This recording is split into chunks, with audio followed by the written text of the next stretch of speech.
Only a week ago, we was at Bathurst where a few cars found the dreaded mountain walls, but someone who didn't was Timothy Flamger, who took the win by a whole 10 seconds over Harry Conway.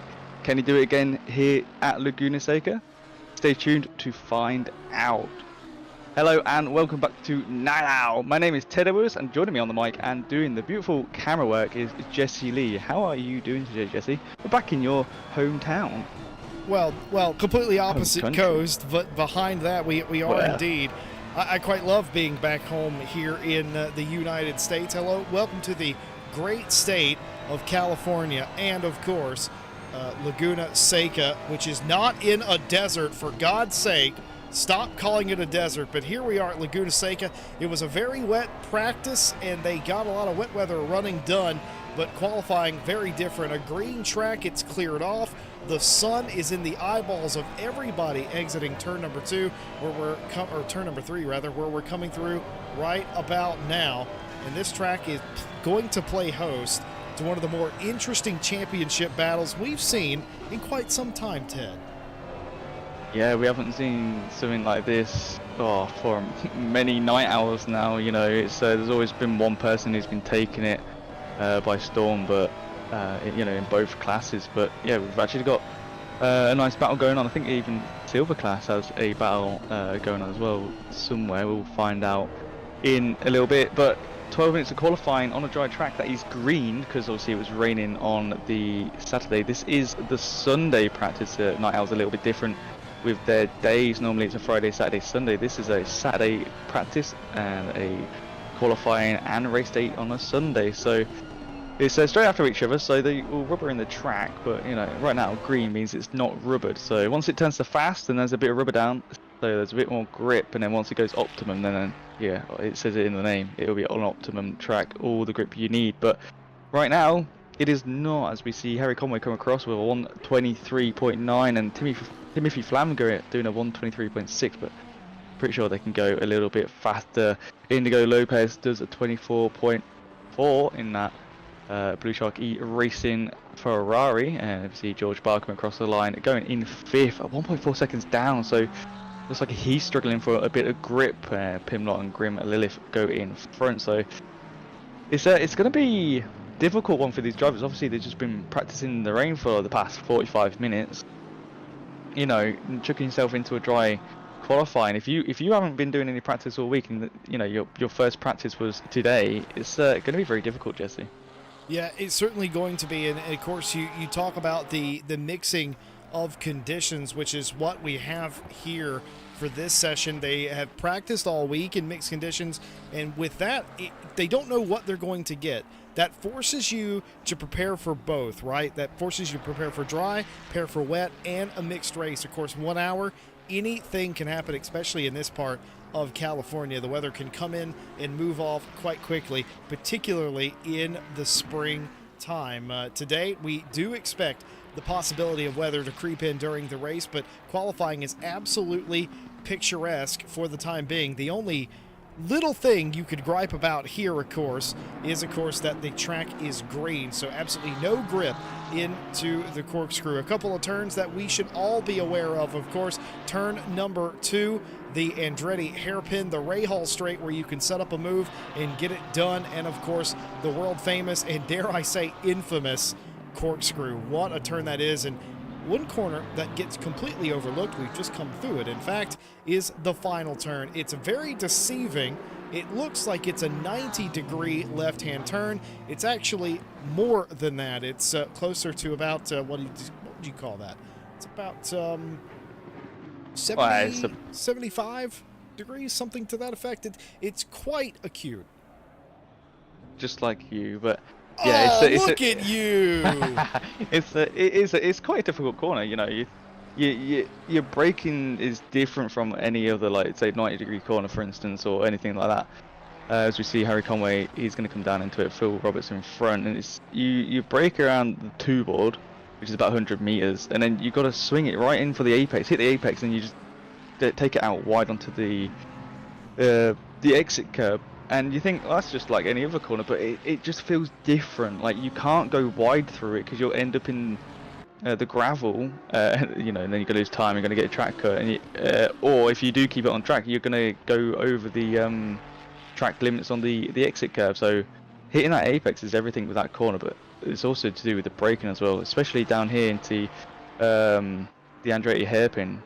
T1's right there, and then yeah, you think the hairpin's T1, but it's not. The little kink just after the start finish is T1, which I didn't know about, Jesse. Funny enough. Yeah, that kink's horrible because when you're doing a standing start here, not that we'll be doing that today, of course, we're doing GT racing, but if you are accustomed to doing standing starts here, and I unfortunately am, you get 4 and 5 wide in that kink, and that's a problem because some series that you may race in might have special rules. I know in real life there's a rule where you cannot impede the pit lane at any given point in some series. In other series, it's fair game to go over there into the pit lane. I know the stewards, we don't have live stewards for this championship, but if we did have them, they would probably not allow that here. I don't think historically, Ted, they've allowed that, but even in a rolling start here, they can get it all wrong and end up in trouble. And it all starts with that kink, which is turn number 1. And then you get the Andretti hairpin, which is known as turn number 2. Man, they're fighting for it here in qualifying thus far. It's been owned by Conway, Flamger, and now Jordan Daly, who didn't practice nearly as strongly as we would expect. You and I both talked to Jordan prior to tonight's race. I talked to him last night. You talked to him today, seemed quite confident. We didn't see that show up in practice, but man, it's shown up here in qualifying. Top of the board, a 23.095, the mark to beat at the halfway point. Phil Roberts, who has been strong, was strong in the wet, is strong in the dry now for Kaiju Racing. That's the second best time of 23.2. Timothy Flamger, who held on for the opening part of this quali in P1. They're down to third now with a 23.4. It's a 23.442. Harry Conway has a 23.457. Imo Plate, who is in 5th place, rounding out your top 5, a 23.5. Inigo Lopez is your quickest silver qualifier at a 23.7. Yeah, it's going to be interesting to see what they can do with the 6 minutes left of qualifying. So that's about 3 or 4 laps. I'm pretty sure Jordan can go faster. Pretty sure Phil can go faster. He just did go faster. Woo! Saying that though, Conway's at the top. Phil got a 23.217. Conway into the 22s, just a 22.965. So just have to see if Daly can, you know, come back with a faster time than that. Phil Roberts in the pit lane, Mo Plate in the pit lane, Oliver Curtin in the pit lane. Should take new tyres and come straight back out as the 111 Lamborghini does, going down the pit exit lane now. The other 2 cars still in pit lane, so I wonder if they're going to try and go for a faster lap. Just have to wait and see, but yeah, it's quite a difficult track. This, you know, especially with the green track, the low temperatures, you want to push the car as much as you can, but keeping the grip in the tyres is quite difficult. You know, coming out of corkscrew, you got the rainy curve, the long left-hander that you have to start out wide, lift, get the front end dipped in, and then you can cut in for the apex, and then you got to go out wide, and you got to be careful you don't go out too wide, else you end up on the gravel and you be going out into the wall. So it's very difficult. Any exit corner here is, you know, you're putting so much speed through the corner, and you're just carrying so much energy, and it's just hopefully your tyres can keep the grip on the track. As we see John Daly come through corkscrew now, and it's here you go out wide and you cut in left to try and nab the apex like he has done. Try not to go out too wide, and then same as here, you got to get the apex and don't go out too wide here, as he does. He get 2 wheels on the sand, on the gravel. So it's difficult, Jesse. Like, I'm pretty sure you understand what I'm coming from, where, you know, you're pushing the car to the limit, but you know the car does have a limit, and if you go past it, you're going to be off the track. Harry Conway and Jordan Daly are duking it out in the championship standings, which we'll have at the conclusion of qualifying here tonight. But they're also duking it out in qualifying here in the race. They've been toe-to-toe all season long. It's been one or the other, it seems like most of the time. Tonight, they're fighting over top honors here, and it is very close. That was the quickest lap we've seen thus far. The track's still green, but it must be improving. The lap times are tumbling. Every driver was struggling to get out of the high 23s when we started. They're now into the 22s. At least the quickest drivers are. 22.7 is the time to beat, set by Jordan Daly. Several trying to equal that mark. Timothy Flamger for Alpha Simsport looking to do a little bit of damage here and get further up inside the top 5. Now, that was an improvement on his time by a couple of tenths, that 23.235.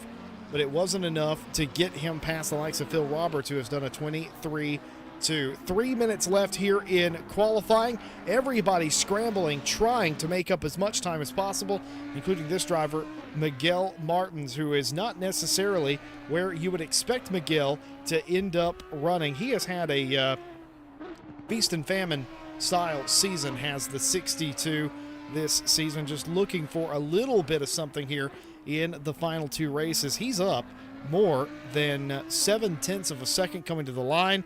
Lost a little bit on the final turn, but it's still going to be a huge improvement that will see him go top of the board in silver. Inigo Lopez was reigning supreme this entire time, but enter Miguel Martins late. Yeah, that's a really good time. A whole 10th clear of Inigo Lopez. Neil Pimlott splits them now, taking the 9th place, 8th place in the pro category.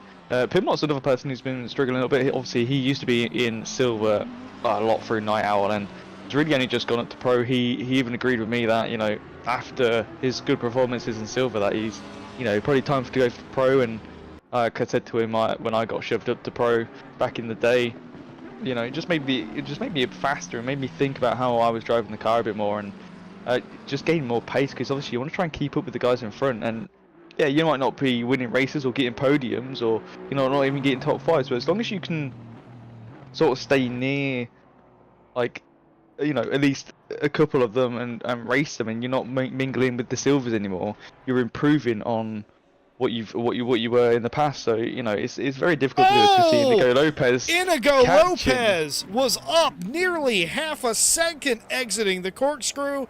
All they had to do to retake P1 in silver was to run that lap, and they've lost it coming through the final 3 turns. It's a huge loop-de-loop, and you have to wonder how much damage was done to the tires. Do they have anything left? They couldn't have went to pit lane and come back out and ran a lap. They have to try and take pole back by running on those half-ruined tires now. Yeah, they're going to be so warm. Even though it's cold, you know, 13 on track and 13 ambient with the green track, they're still going to be warm, because it's, you know, it's not really about the heat. It's more about what pressure they've got, and it's going to be over-pressured and being slided. So just to see if they can improve the lap time.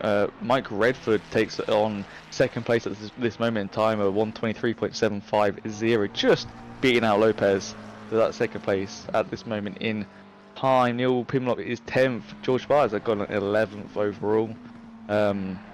With MO plates improved. Grim Lilith is up to 7th with a 23.550. No one else has really improved so far. There is some people on good deltas. You know, it's going to be difficult, as it is now end of qualifying. The triple one will be the last car to finish. If I was about to say that, it's going to be the 20. Was that the 22?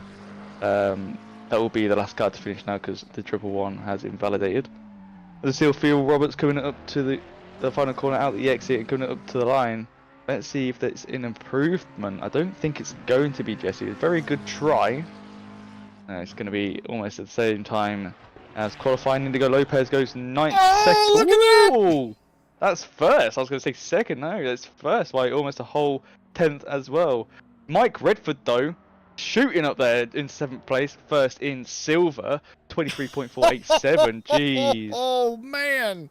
What a lap time by Mike Redford. It was looking like it was going the way of Miguel Martins. Then Inigo Lopez on those half-ruined tires somehow comes in and puts a lap that you would have expected to be a knockout punch. It wasn't a knockout punch in the end because of Mike Redford, a 23.487.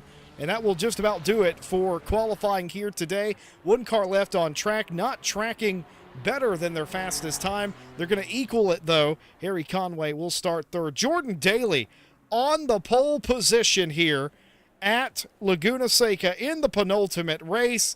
If he ever needed a good starting spot, it's right now at this point in the championship. Yeah, but look at that Lamborghini of Flamgo. Got first and third sector faster, just faster than Daly.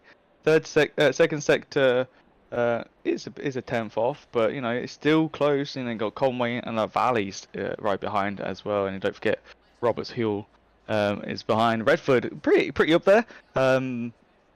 For the silver class at least, and Lopez and Miguel Martins second and third for the silver. So it's going to be interesting what we are going to see tonight, and how they run this race. Obviously, you know, it was wet in practice, dry in qualifying, and qualifying same day as race. And you see the weather, the top right next to the track. It's well now 10 minutes from now and 30 minutes from now it's dry. So is it going to be a dry race? Are we going to see rain at the end? We're going to have to wait and see. It'll be annoying for the drivers if it's a whole full dry race, because obviously they've been practicing in the wet, but just have to wait and see. We're going to have to wait and see just exactly what happens in the race session, because the drivers don't know. We don't know. The only way to know is to get there. Short intermission between now and then. We've teased you with the championship standings. Let's show you, with 2 races to go in Night Owl Season 15, just how close they are. Take it away, Ted. Yeah, look at that. Jordan Daly, 125 points on top, followed by Conway with 123. 2 points difference. This race is going to mean everything for them too. Joe Dolberg in third with 116. Followed by Timothy Flamger, the 103. He's climbing up. He's going to try and fight them for podium for the season. They got Tyler Jason LaValle, Ralph Fuel, and Emo Play 5th, 6th, 7th with 99, 92, and 88. Then we got Oliver Curtin, Grimlith, and Neil Pimlott to top out the top 10, 78, 77, and 74. People are still close in this, in the top 10, which is nice to see. Let's see in the next drivers. Phil Roberts, 74, closing in as well. George Barr with 62. Makatishu Kaneko with 56. They're still chasing. And Justin Madley with 31. I'm not sure if he's here today. I don't think I saw him. But Marvin Steer, he signed out with the championship, unfortunately. But still, there's everyone's still close on their points in pro category. As we head over to silver, Roman Fratter on top with 137 points with a nice gap of 13 points from Indigo Lopez. Obviously, they're going to be fighting over that tonight. And then followed by Mike Redford in third, 108. By Sal Mustak in fourth, 101. Then Tim Island and Moondog with 81 and 80. Lee Kettle, Samuel Jordan, Kevin Boss, Ashley Bibby with 80, with 75. So that's a tie at the moment with Kettle and Jordan. And then 68 for Boss and 56 for Bibby. Ash Bibby doing bits actually in this championship. So he's doing very well for himself. Callum Kerrigan in 11th with 48. Miguel Martins with 0. He really wants to get some points tonight. And the rest of the guys there have signed out of the championship. Yeah, they certainly have been all over each other in this championship, and that's sort of what you would expect, isn't it, really? Drivers going at each other. A lot of really good racing, I think, too, is the other thing I take away from this series that we've had thus far. Do you have a particular highlight, Ted, so far that you've seen this season? Because I think for me, it's a series of moments that we've enjoyed. Yeah, there's I can't really pinpoint one, like you say. It's been very interesting. You know, normally we can pinpoint one. You know, normally there's only like a few fights a race, but there's been multiple battles between, you know, Bailey, Conway. We had Famgo and Conway. I think that was last round. You know, Roberts is doing really well. Redford's doing well for himself in the silver class. Lopez and you know, Martin showing up today, coming in third in the qualifying. Oh, hello, Orange Rex today. How different is that? I hadn't seen that one before, but it's yeah, I can't pinpoint one. There's too many, Jesse, which is something I don't really get to say in Night Owl. Well, it's been a legendary championship fight thus far between Conway and Daly, the three-time Night Owl champion versus the reigning Night Owl champion, Ian Jordan Daly. They both have one thing in common. They're trying to win this outright. They're competing against each other, and they've been very friendly about it. Let's not make this into a nasty thing, because it hasn't been that. These are friends on and off the racetrack. These are guys that take care of each other. They're not going to run into each other. They're not going to, do this in a nasty way. They're going to race each other hard. They're going to do it fairly. And honestly, believe both of them. Whichever one of them wins this championship, they're going to be happy for that driver. I don't think this is going to devolve, or has ever looked like it was going to devolve, into anything more than a fantastic series. And the question does become, who has the better shot to win it? You've got Daly with all the momentum. He's of course the season 14 champion. He's rolling into this. He's the championship leader. Or do you take the three-time champion in Conway? Keep in mind, it's not just those two. It's out of their hands if somebody else comes in here, like a Timothy Flamger, for instance, like a Tyler Jason LaValle, that can come in here and get the job done too, and make it a three-way fight. And then what do you do? This could be a completely different narrative as we get further into the series. Of course, just 2 rounds left. It's been fun. I don't want it to end. I was actually mad at you, Ted, this morning, believe it or not, because I checked the schedule just to make sure, and there's only 5 rounds. I got mad that there wasn't more rounds. That's how much I'm enjoying this season. It has been a good one to race on, so I'm just a bit busy at the moment, Jesse Lee. Yeah, that's perfectly fine. I'm just going to look at some of these race cars. And we got the Jordan Daly racing for Triple R. Normally he drives this for Just Gamers, but this week it's Triple R. So these 2 cars on the inside row, that of Jordan Daly and Harry Conway, these are Triple R cars. And then you've got the Kaiju car also in that line with Phil Roberts, who is the chief steward here at RCI. So if he ever gets into you, then obviously you have extra ammo. And you got this guy right here. We've seen this car more than a few times. This is Raphael Huell. This is normally it's a green T-Rex looking car, but it's a pumpkin this time of year. I love that. I love the fact that they have gone. It's a GT3 Boo. You love to see that, and I believe it has a pumpkin stem on top. A lot of lovely liveries, custom liveries indeed throughout the field. The 333 there, of course. Can't forget Grim Lilith on the grid. Inigo Lopez, who thought for a second they had pole position in silver. My goodness. It's a stacked field tonight. It's a stacked field in the Night Owl Championship. And a lot of times you have this sort of fall off, if you will, in the series, but we have not had quite that fall off here thus far in the championship. Ted, I'm understanding that there is some spot of bother that has delayed us today. Sure is. I may have forgot to undo something, and the drivers have shouted at me, which is fair enough. I don't mind getting shouted at. That's perfectly fine. Welcome to the RCI podcast, or RCI radio, if you will. If you are in chat tonight, let us know that you're watching, who you're cheering for tonight. You're definitely not short of any talent. Are you Team Daly? Are you Team Conway? What about Flamger? What about LaValle? Phil Roberts, maybe, for Kaiju Racing. Raphael Huell, Mike Redford. Mike Redford's always in chat, and put it on poll here for the silver class. Grim Lilith. Now that's a driver who knows how to bring the meta car to the racetrack and win with it. Mo Play, Indigo Lopez, Miguel Martins, Neil Pimlott. I mean, my goodness, literally, you have the lot to pick from in this championship. Ash Bibby, maybe you're a fan of Ash Bibby, the driver who has come in and might be the title sponsor for season 16 of Night Owl, pending some approvals on that. Wow, what a season it's been, though, all things considered, between all of the drivers thus far. And Miguel Martins says that I'm cheering for Miguel Martins. He's in a good position if he doesn't crash into people. I agree with Miguel Martins that Miguel Martins is in a good position tonight, as long as there's no issues. Allison Bibby, obviously cheering for Ash. I don't think I saw that coming. That took me by absolute surprise. Mike Redford claiming that he's not going to be fighting Grimm too much tonight, based on prior experience with that. Mike Redford in chat was absolutely thrilled, as he should be, with his pole position. Absolutely out of nowhere, put an excellent lap together and stole the show from 2 other cars.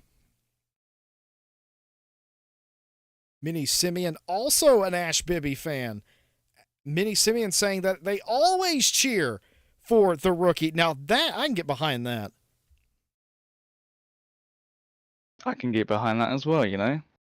Yeah, Ash was a little bit worried about today because he's been practicing the wet, bless him, and it went dry for qualifying. He's just not feeling it, which is, you know, it's what I said earlier. You know, people have been practicing in the wet, and as soon as you go to dry, your setup's not correct for the conditions that you've been put with. So, you know, it is very difficult, and you know, I feel for those people because it's not. I've done it before where you've got this amazing setup, and then next minute, well, the conditions are changed. It's not going to work. So it's one of those, but it's how the weather goes. Unfortunately, you know, over here in the UK, weather always changes on race day.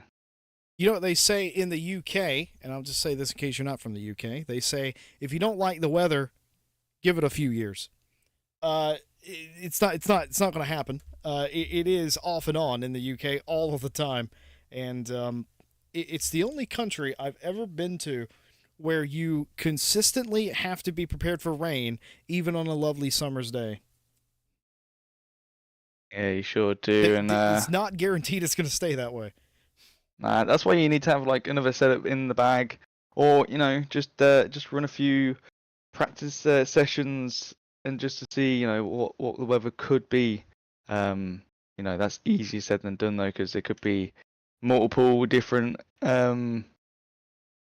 weathers that will come. You know, you can have just a bit of rain for like 10 minutes, and then it'll dry up, and then you'll get a heavy rain for like 5 minutes. You just don't know what's going to happen, so you can't sort of tailor your setup towards one or the other if it's going to be a mixed on the day, and that's where you got to try and compromise with a hybrid setup. They call them, where you sort of make it for wet and dry, and it's one of those. It's a difficult thing to do, but the drivers do it, and it's not easy.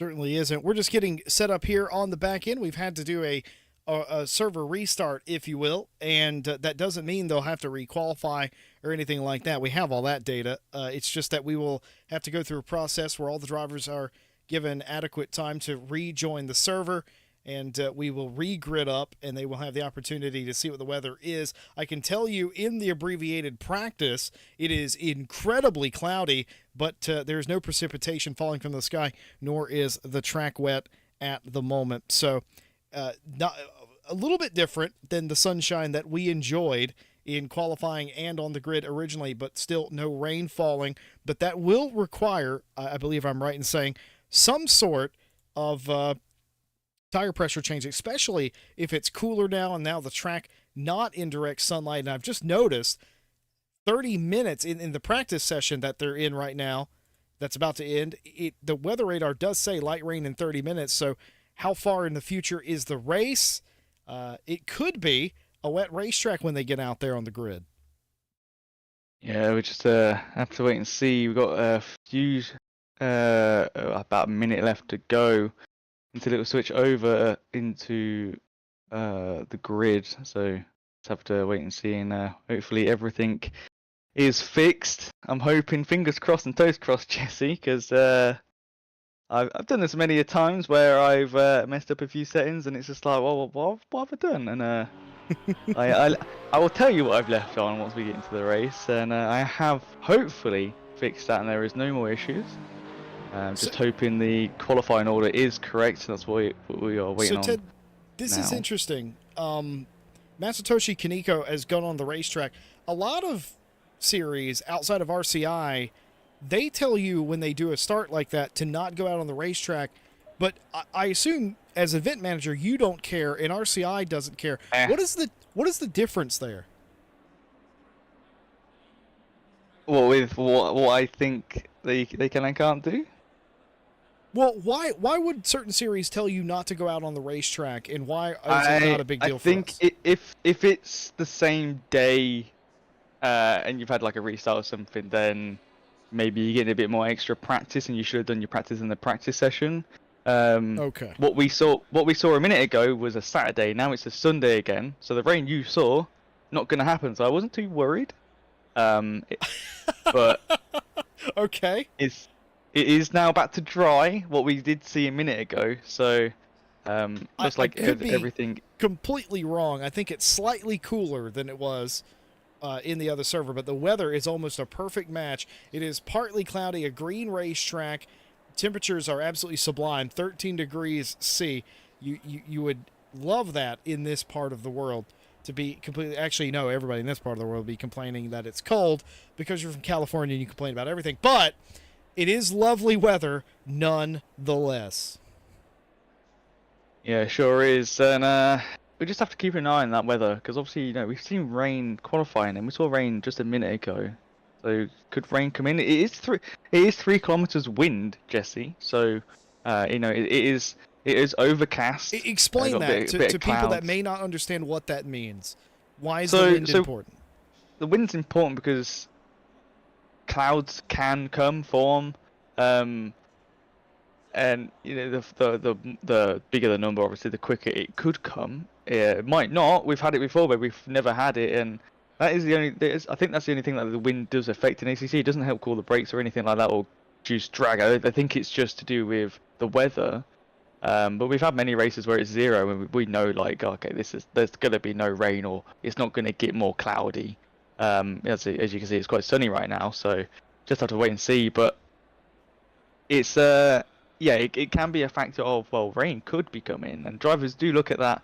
It never used to work, but luckily, Unos did make that a thing, and it's quite nice because it adds another level of immersion to the game, where like, oh, rain could be on the way. Do I need to keep an eye on what the weather could be in the next 10 or 30 minutes? And you never know. You could just have rain with 5 minutes of the race to go, and we've had that before at Donington, and we just stayed on the dry tires and just got through it. And it's one of those. It's a nice feature. Of course, you may be familiar with changeable weather in other racing sims and games, and if you're used to that, you're more accustomed to the custom weather that you set being constant and being able to plan it out. Well, you can technically plan out the weather in ACC, but you can't actually set it unless you want it completely sunny or completely wet. You can't really set the middle ground. You have to. ACC uses sort of like a percentage-based algorithm that you can say, hey, I would like a better than good chance of a little wet, dry racing. But sometimes the sim acts like the real-world weather, and it will just do what it wants to do. It'll do it within the parameters you set, but you can't make it rain. Like, for instance, Ted cannot go into the settings as an event manager and make it rain exactly at 25 minutes left in this race. That's not how the system works. He cannot do that. He can tell it that he wants to be mixed, but then when is it going to be mixed? Are we going to hit the shower during the race itself? We don't know that. I wish I could choose when it would rain. Obviously, it'd be a little bit boring with me you doing commentary on it, but because I'll know when the rain's going to come and what's going to happen. Do you know what's funny? And I'm sure this will come up at some point in RCI TV's future. If we get to that point, I will make sure any event manager doesn't actually tell the broadcast department what the weather's going to do. I've actually thought of that before. It's one of them, like, I sort of wish we could, find, plan it that way, but we just get values, and it's like, we got cloud and rain, it's 0 to 1. It's basically, and you go 0 point something, and you just put them in. And you know, there is a website out there that helps you sort of tell you what could happen out of 1,000 races, but it's not 100% accurate. Obviously, 1,000 races, a lot of races, so one of them is gonna be the one you get.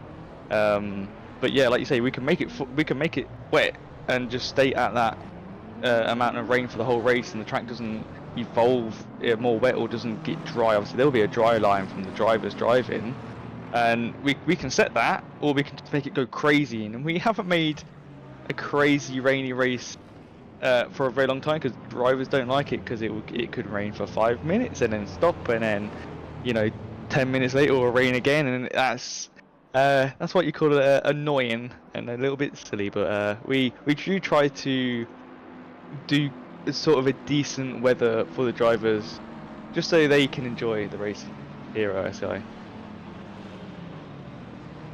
Vinny Simeon was saying that desert weather is easy. It only rains 2 days out of the year, and that would be great if we were at Willow Springs in a desert.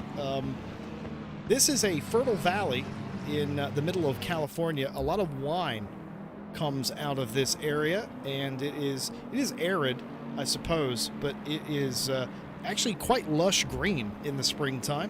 I always tell the story that whenever this track first appeared in the Gran Turismo series, as well as the Sonoma Raceway, which is, I believe, just north of here, in fact, they came here in the spring to do the reference photography, and it had the rainy season had just concluded, and everything was lush and green.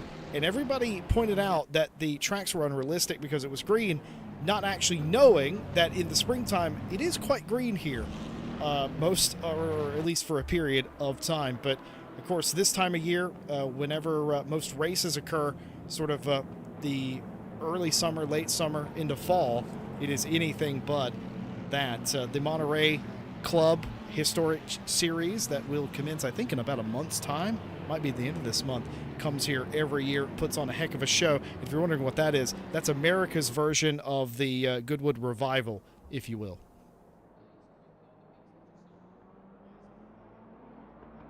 Well, see, there's the one car in the pit lane. The 21 is in the pit lane for some reason, we're not sure why. But here we come up to the final corner. Will it be Daly or will it be Flamingo? Maybe Conway comes. Oh, it's Ralph Huell. Maybe he forgot to press drive. I could have sworn he left the grid, Ted. I could be wrong about that, but anyway, here we go. Yeah, here we go up to the green flag. Will drop in just a second, and let's see who gets to the first corner. As the green flag does drop, Daly with a nice start. Conway on the inside. Obviously, the Ferrari is a little bit slower off the line. Daly does get into the inside. Conway follows through. Will he slot in between? Oh no, is he going to take on the Lamborghini? Oh, almost a touch there, maybe a little kiss, but he does slot in between the AMG and the Lamborghini. Daly gets a nice lead off the start, so he just needs to keep it going, and looks like we got through turn one just right. Yeah, 21 is now coming out of the pit lane. Gonna have a bit of cold tires compared to everyone else, as we see Tim Island in the background overtaking. I think that might be Lee Kettle in the 962. Is Kaneko in the white Porsche, trying to make his way through the silver pack. What's that? George Barr just slotting in. Oh, that's Conway off. Oh, what is? Conway got a little bit of slide. Did he hit the curb? We'll have to find out in just a second as we come up to the corkscrew. Oh, this can go bad for some drivers. He's trying to go too wide. Was that with Redford?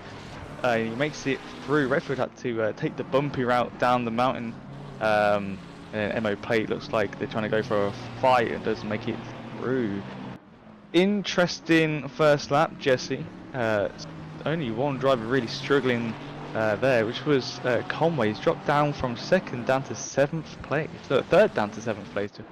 Yeah, I hate to do this early, but we're going to do a long replay and try to figure out exactly what happened to second place in the championship, Harry Conway. At this point, he's still in third place. That's Timothy Flamger in front of him, and Tyler Jason LaValle right behind him. And this is going up to the left-hander before the corkscrew. Does he hit the curb? Oh, he does. Did. That is exactly what it is. He gets on that dirt, which might as well be glue. Everybody passing him to the left, to the right. It is exactly like driving a Haas in F1. And he does do a very nice recovery there once he gets the tires taken care of, and he has already gained a spot. He has repassed Mike Redford. Apologies for the incredibly long replay, but I felt like we just had to see exactly what happened there to Harry Conway, and that's exactly what it was. Just a little bit of a touch, and that's all it takes. You touched on that in qualifying. That's all it's going to take for any sort of mistakes around here. You're going to be losing a lot of spots. Yeah, you sure are. There's a few cars at the back. Looks like the 69, the 141, and 962. There's Tim Island. That was one of the cars. Ooh, just a little turnaround. That'd be Lee Kettle in the 960. That's why they were so close to each other, and he's waiting to let him back through. Very sportsmanlike there. Oh, the 69 off on the left. I'm guessing they're going to catch that exit curb through the rainy curve. That's why they're over on the left side of the track. Oh, it's Ash. He was doing so well, staying out of trouble. But he's at the back of the pack. He can still come back from this. Other people can make a mistake. 56 minutes and 50 seconds left. I do feel sorry for, new people like Ash. This is his first championship. He's doing very well. He's got points, that's a hard thing to do when you're new. Sometimes you don't finish all the races, and he's finished every single one. Can he finish this one? I hope he does. He's had a few mistakes here and there in the races we've done, and he has got back on track and he has finished the race. So main thing, Jesse, finish the race. Just always finish the race. You gain experience by staying in the race during the whole hour. Even if you were far behind, even if you get lapped several times, you just gain experience by driving that car. There's no point quitting out. You can get frustrated. That's the whole point of racing. You get frustrated. It makes you strive to become a better driver, strive to learn how the car works, how to drive the track. And Ash is doing an amazing job, and he's got a hell of a support from friends and family, and he's got support from me. Like you say, someone who's new, it's not easy. Well, the most important thing, first of all, he's not going to quit this race. He can't quit this race because his good pal Jordan Daly would never let him live it down. We'll put it that way. That's as nicely as I can say that here on the internet without getting demonetized. So there's no way Ash is going to give up. He's not that kind of guy in the first place. He's not gonna let that stand in his way. And something that Daly told him and I told him independently over the last couple of weeks is the best thing for you in your situation, talking to Ash, of course, just finish all the laps. If you don't finish the laps, how are you going to know? How are you going to learn? And that's the most important thing. Everybody starts somewhere. I brought up to Ash, I was like, Daly, your mate, started in AM as well. I remember seeing him in AM races, calling AM races with him in it, and look at him now. And yeah, Daly was making mistakes. He was running off the back of the pack. Everybody starts somewhere. The most important thing, run all the laps, don't get discouraged, and just keep fighting, keep learning. Take something away from every race, and that's how you get better. Raphael Huell started from the pit lane.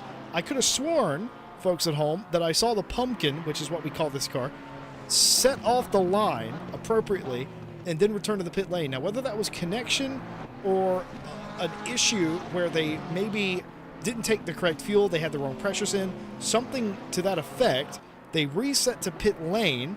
They came out immediately, and now they are caught up to the very back of the pack, and they're going to make a move here, in fact, on the best first name in sim racing, who dips the tire off, protects the inside, but I suspect Raphael Huell for AO Racing will have the line here, hopefully the pace in that Porsche to get that move done. Not missing anything up front. Daly leading Flamger, leading LaValle. The top three. LaValle's trying to put a move on Flamger. It hasn't come off. Conway back inside the top five. Had fallen outside of that. Was behind Mike Redford. He got by Redford. He's got by Lilith. And now he's inside the top five. But pass made for Raphael Huell on the way up. Yeah, what a move that was. Around the outside into turn two. Well, through turn two, shall I say.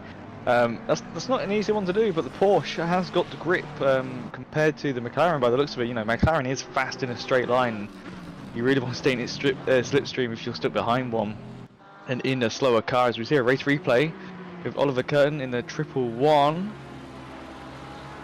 Just missing the green Aston Martin. I'm not sure who that is. That Sale is. Mustang? Is that who that is? Oh yeah, could be. Just touching the curb there. I caught Kirton making the pass. Yeah, it was it was. Sale Mustang.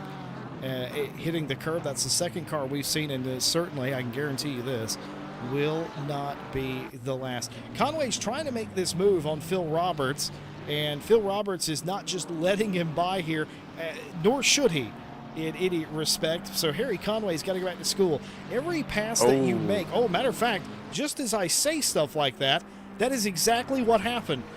Phil Roberts let Harry Conway through. Now that was interesting, because what I expected to happen there was Conway to have to go back to school and learn where he was a little bit better than Phil Roberts. And I wonder if Roberts there had just considered that it's not worth fighting somebody who outqualified me anyway, and they're going to ruin my pace and put me in danger of getting passed by Lilith, Redford, etc.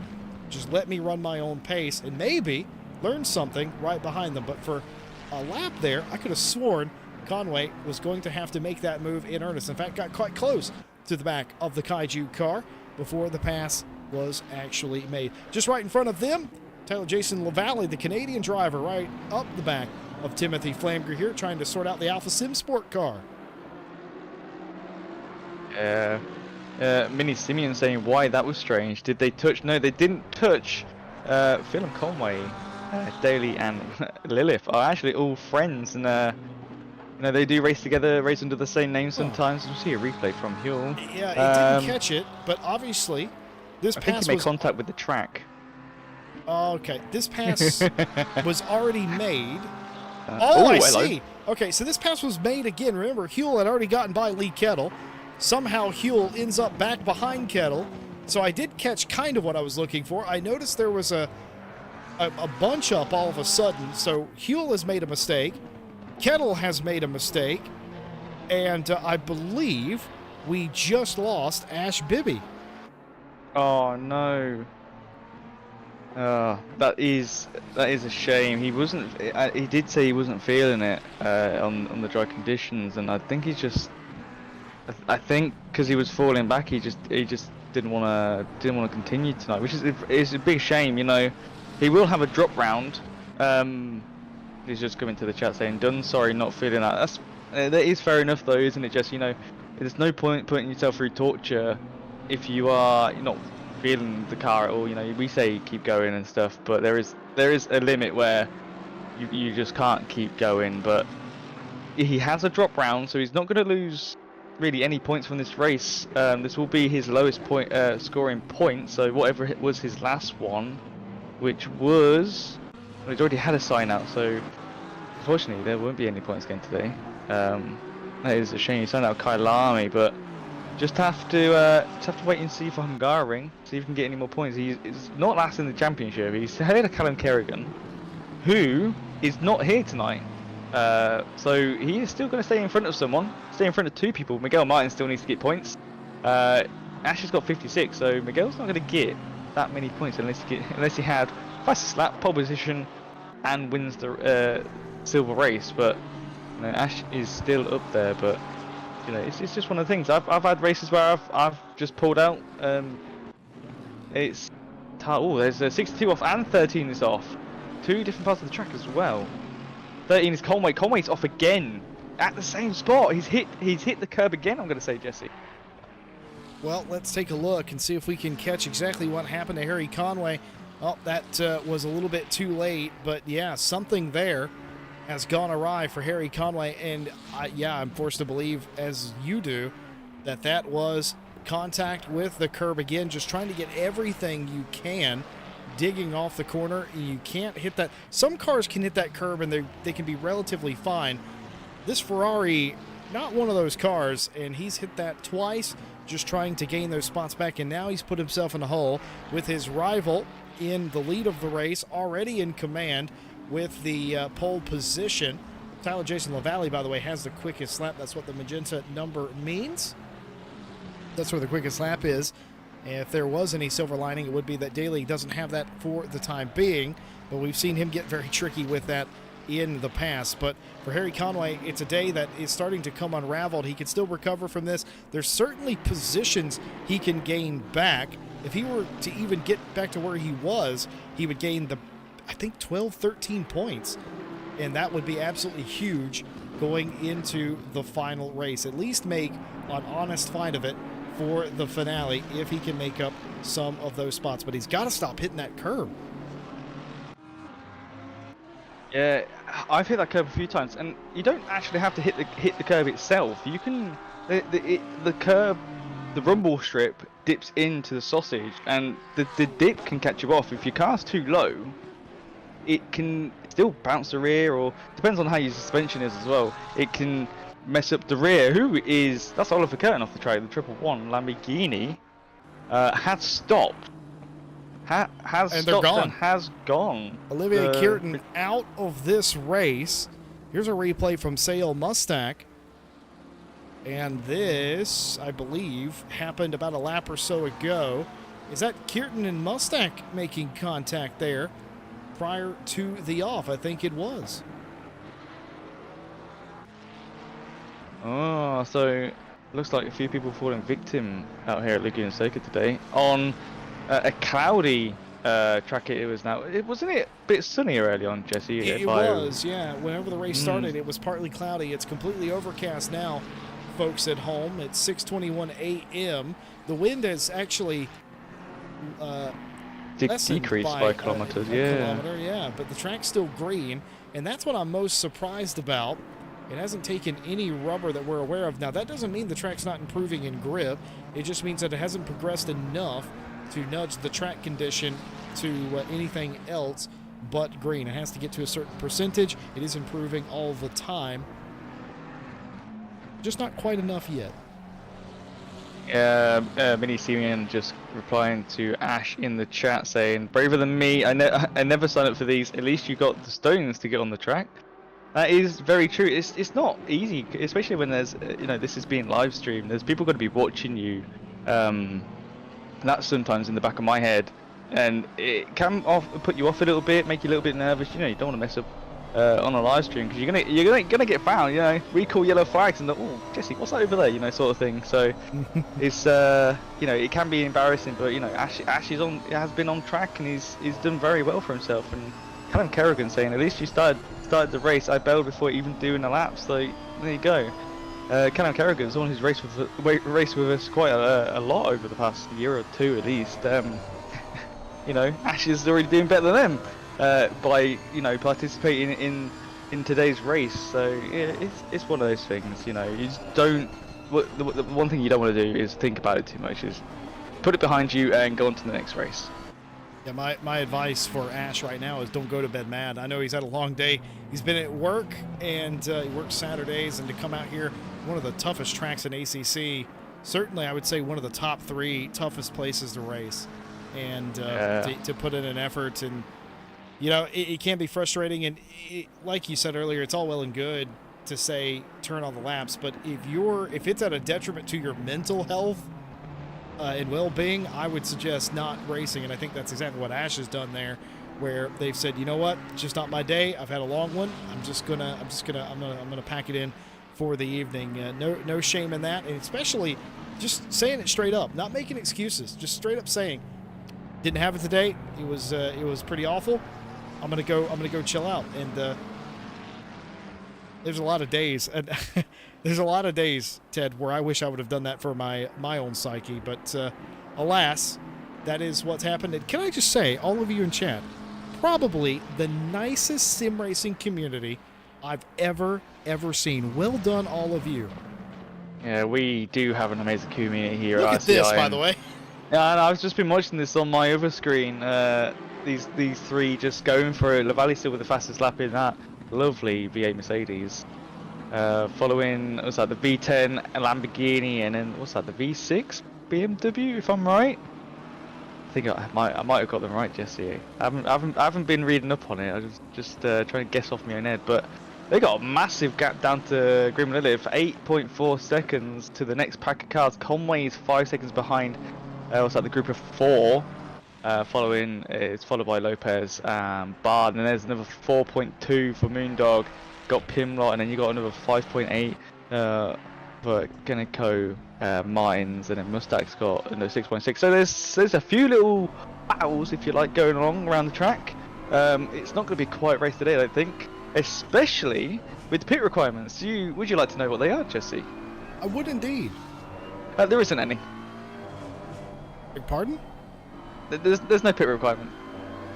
Oh, so we have got to the round, and in case you're uninitiated about Night Owl, our event manager, Ted Edwards, who's also a commentator, you're very skilled, Ted, if you haven't noticed. You wear many hats. I do. Night Owl is not as consistent of a series as you may expect, where every race is a cookie-cutter event. There's changeable weather, obviously. There's changeable pit requirements. And the drivers sign up to the championship in a car that they have to take to the checkered flag at the end of the series without knowing all of the tracks. The only track they do know is the first track in the series, because the first track in the series is always the last race, the finale of the previous season. So, that's true. That includes, of course, the pit requirements, which they don't know until, is it the week of or the day of the race? Day of. As soon as the race server opens at 10 o'clock BST, that's when they know what it's going to be. And that's absolutely incredible. Today is, for some, is almost a mulligan, because you don't have to come to the track with a strategy. You don't have to worry about what the weather is and then make a counter strategy to your original strategy. You can just come and race. To others, it's a nightmare, because for some drivers, they're actually looking forward to that. They're planning to come in for a stop and what they're going to do, and they can't use their strategy, like short fueling the car or over fueling the car, to have a shorter stop. They can't use that to their advantage, and it's literally, in a race like today with LaValle going off the racetrack just a tiny little bit, was able to fight it back on, as it looked like Flamger got really close to track limits there as well. But yeah, it's an interesting situation where if you are a driver that uses a lot of strategy, as George Bart does get by P2 and Silver, Inigo Lopez, looked like Lopez might have facilitated that move ever so slightly. But yeah, if you look forward to your pit strategy, you're a little bit lost here, because you've got to take care of your tires. Jordan Daly off of the racetrack just a little bit, and that allows Flamberger to close right back up to him. But luckily, in the final turn, no way to get down inside of him, as Daly covered the inside there. Yeah, if you want to know what the pit requirements, the potential pit requirements for Night Owl, we have a 25-second pit stop, which it's a fixed time. It doesn't matter how much fuel you take, it will be the same time. So 1 litre is 25, and a full tank, if you like, is 25 seconds as well. So you can take tyres if you like, which will only add 5 more seconds. So, you know, there's different strategies that we've seen drivers do. With that one, you got obviously the tyre change, fuel, which will be 1 litre of fuel, a no pit, which we have today, a pit window, so I can, you know, have different length of pit windows. We've already seen a half an hour pit window and a 57-minute pit window in previous races. A 2 pit stop race, which is an exciting one to see, and a 90-minute final. The final race is always a 90 minutes. It's a little enduro for the drivers. You know, last race. There's no extra points in it. It's see who can, you know, last the longest and make the least mistakes. But yeah, Night Owl is a bit of a wacky one. They've let me loose on it, and you know, we didn't have that many different requirements, and I've added a few over the previous seasons, and no one said no, so I think I'm doing an okay job. And the drivers, funny enough, the drivers seem to like it. You know, I always ask for feedback, and I always ask for feedback on the weather, and they have not complained about the weather. You know, the amount of rain that we've had in previous races, they even turned around to me and said there wasn't enough rain because the track was drying too quickly for the wet. Yeah, of course, drivers' opinions dime a dozen for a lot of drivers. Of course, that goes back to the pit strategy where I was sort of explaining. Some relish the opportunity to strategize and change the way their car's set up based on that strategy. Some just enjoy a straight up fist fight, a straight up race where there's no gimmicks and it's go to the finish. They relish the challenge of getting the car to the line with the best possible, setup and tire management. And it's the same thing. Some drivers really enjoy racing in the rain. We've got some Rain Masters. Heck, we've done a Rain Masters championship as LaValle very nearly gets into the back of Flamger. What caught him out here? Let's take a look. They're pretty spaced out here, and maybe LaValle outbreaks himself just a little bit, not able to spot his sight lines, and it all goes wrong, and that drops LaValle off the back of the lead too. Daly still leads. Flamger for Alpha Sim Sport in P2. That is very good, awareness and just craftsmanship, if you'd like. He turned out the way of where the track goes, so he didn't collide with the side of Flamger's car, and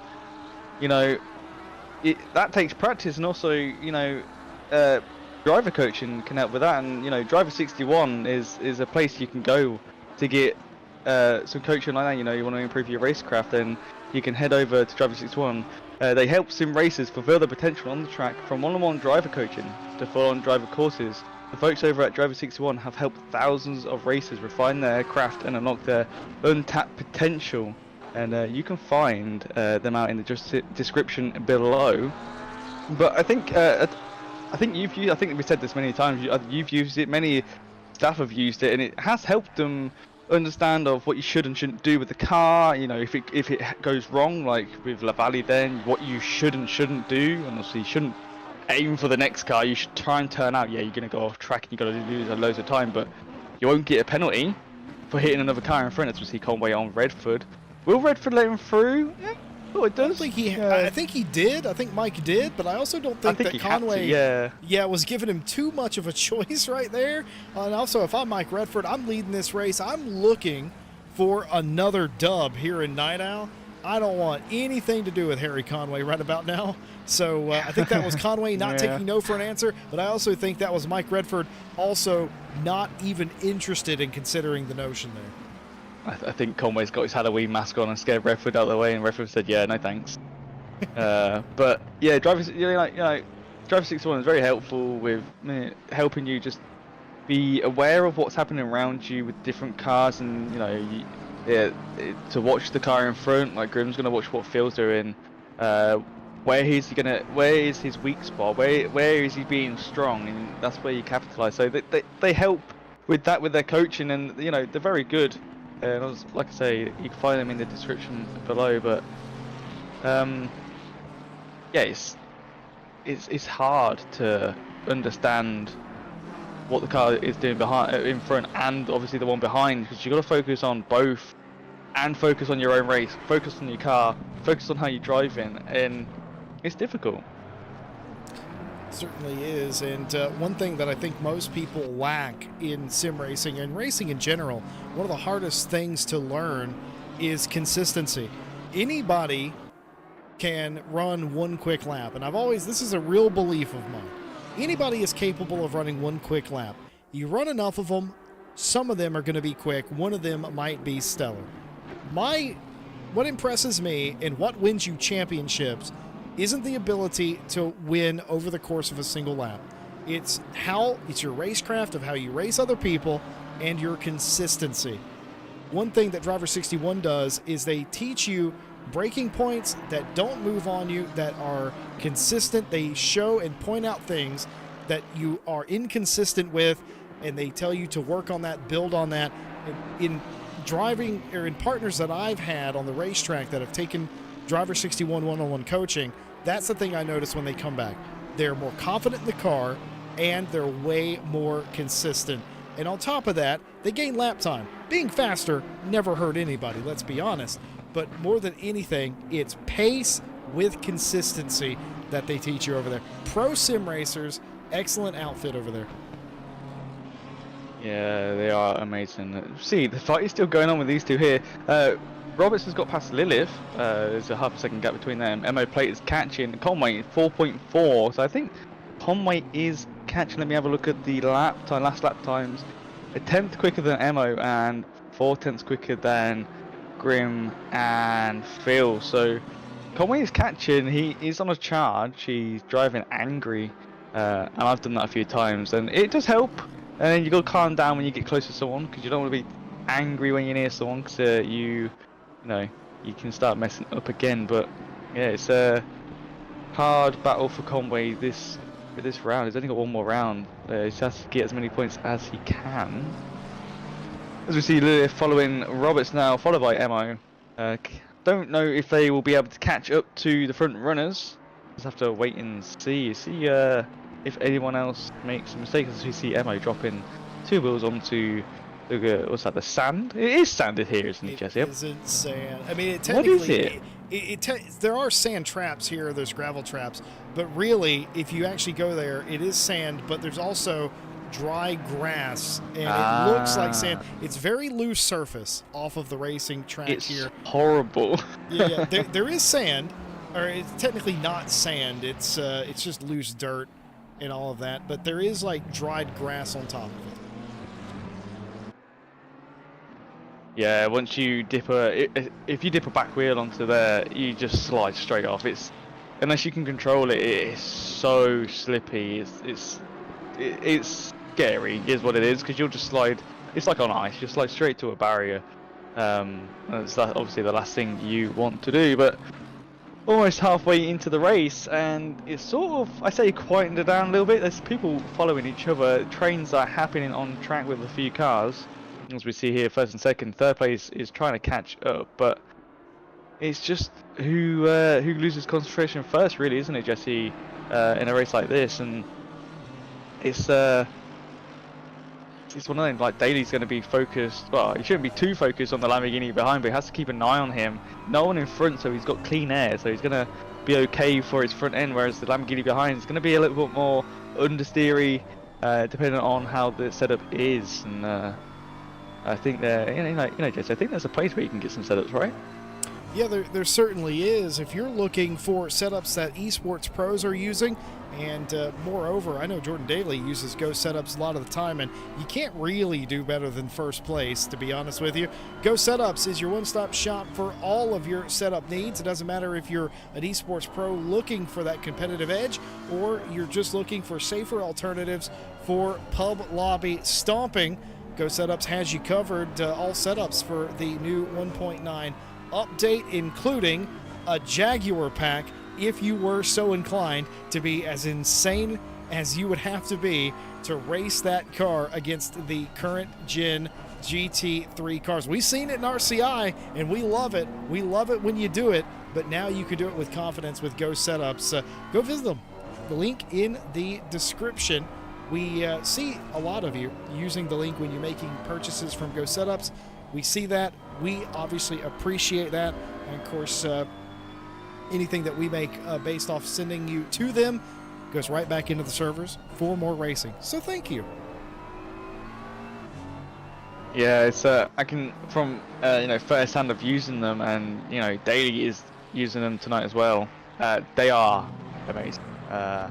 Don't know if you saw last night's stream. You can have a look at it after this race, but I think I won, Jesse, in the silver split. You did. Do you know what? You might have won a little bit. I think I would. I messed up on the on what happened, but you'll have to go and watch now. I'm not spoiling that race for you, but yeah, no, it was really fun. Like these Go Setups. Ooh, that was close. This is close as well. 2 pro drivers, both the Porsches, fighting each other for the final position in the pro category in this race, and Kaneko just goes a bit wide, maybe. Again, the same thing. It's a rough track to race somebody at. You can get yourself into trouble in a hurry.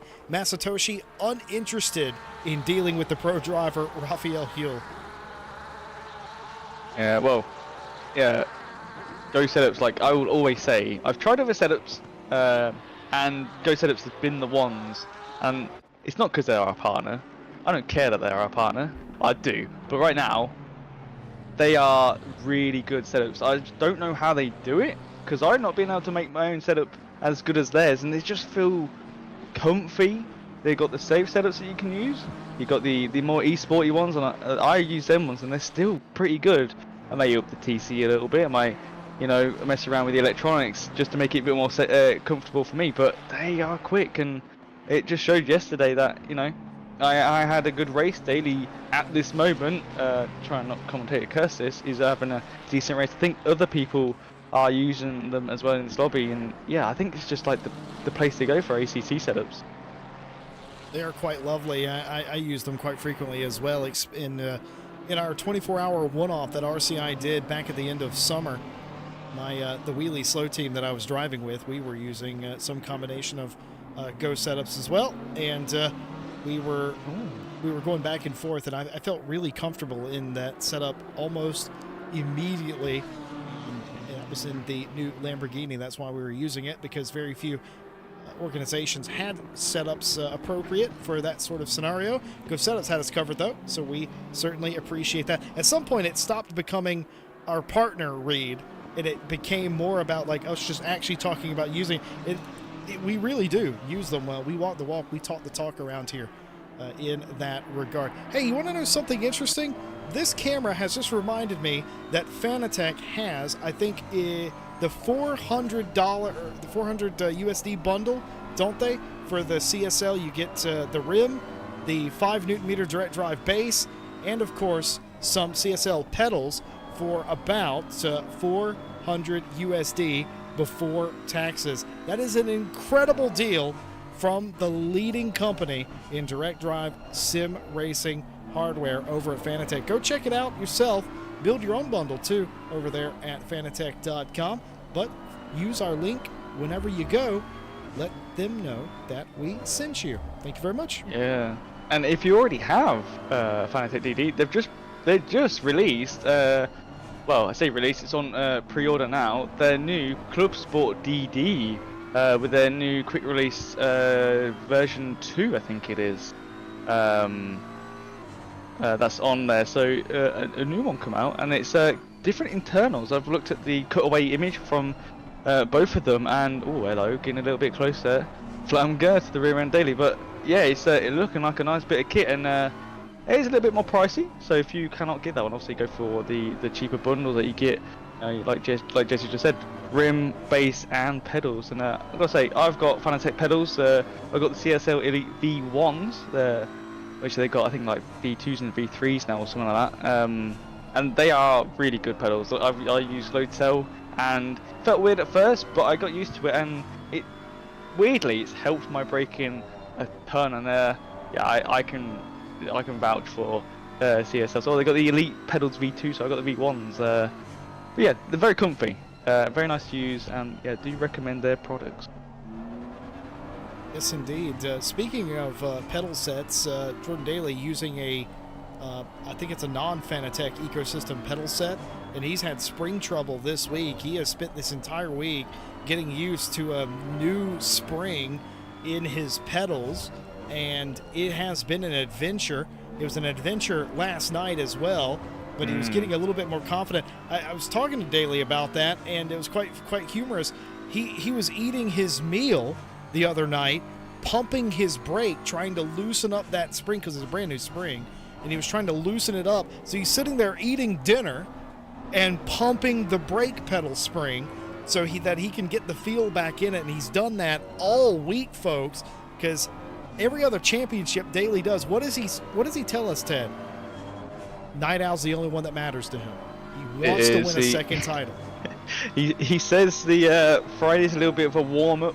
It's not the same track as Night Owl, not always, apart from when we had all the Bathurst that 1 week. But yeah, he really focuses on Night Owl. Obviously, he's won one championship, and he wants to win a second one. He doesn't want Conway to get it, or anyone else for that matter of fact. But yeah, he like you say, he was pumping it, and he did say yesterday that he feels a lot better, and he didn't have a too bad of a race.